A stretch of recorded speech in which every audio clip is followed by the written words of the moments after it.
காதலுக்கு வேறெதையும் கேட்டிட தெரியாது.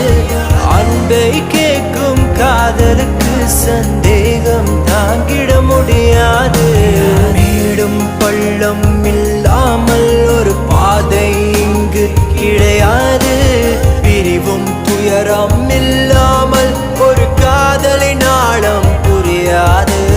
காதல் ஒரு ஆகாயம், அது என்றும் வீழ்வது இல்லையடி. கண்ணீர் ஒரு வெண்மேகம், வீழாமல் இருப்பதும் இல்லையடி. கடலுக்குள்ளே மீன் அழுதால் மீன் கண்ணீர் வெளியே தெரியாது. உடை